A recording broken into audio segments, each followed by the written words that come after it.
Well, my name is Rorem. I've been homeschooling more or less my entire life, and I went through all the Worldview programs, starting points to number 3.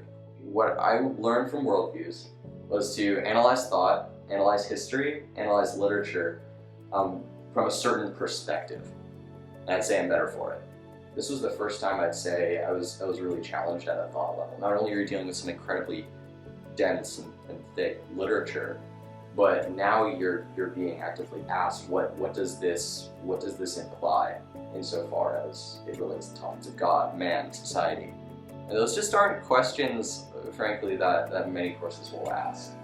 I'd say the strengths of starting points is it's an excellent introduction. It establishes clearly what the rest of the curriculum sets out to do.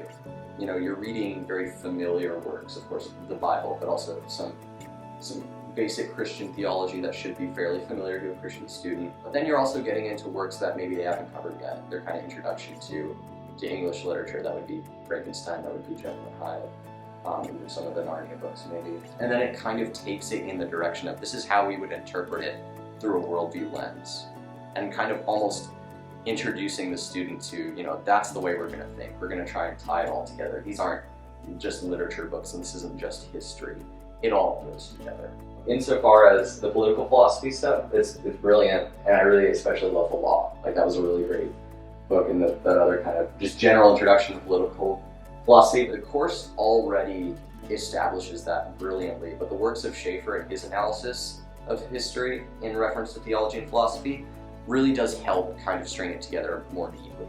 It really just kind of reinforces that. It's like, you know, in case you lost track of it here, this is what the Renaissance contributed to Western thought, and this is where modern theology broke from that, or this is where modern theology expanded upon that.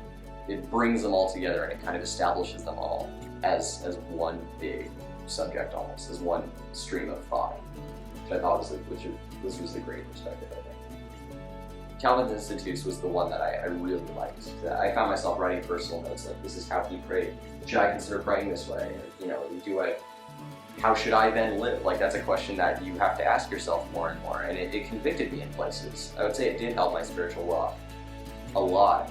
I felt like I finally understood people who are, you know, moral relativists or existentialists, and I'd say those are the two philosophies that people in my generation gravitate towards most strongly. I felt like I finally kind of understood this is what they don't understand about Christianity. I was having conversations with people, and they'd say, for example, you know, why does God send people to hell? And, you know, it's a hard question, but what Worldviews helped me do through the modern literature, especially in the modern philosophy, is say, ultimately this comes back to the idea that they've lost this this emphasis on moral absolutism. This evil doesn't mean the same thing to me as it does to them. So the answer doesn't change, but the answer should be phrased in light of the way they are, and I think as we become aware of that, we are better equipped to speak to the non-believers of our age. You know, I talk to people, and if they don't realize where we're not communicating, that's an area where we need to go back and say, well, what do you really mean when you say spiritual? What do you mean when you say good? And insofar as it's done that, I'd say Worldviews has been phenomenal. My goals for the future are I'd like to go to college. So I have an internship with the World Affairs Council, making connections there, trying to learn what international affairs looks like. That's the place for me. But I've had this long-standing interest in biology or microbiology. So I think whatever path I end up taking, I do want to go into hard academics and end up as a professor somewhere. That would be my dream. But that's where I'm headed. That's where I hope to be.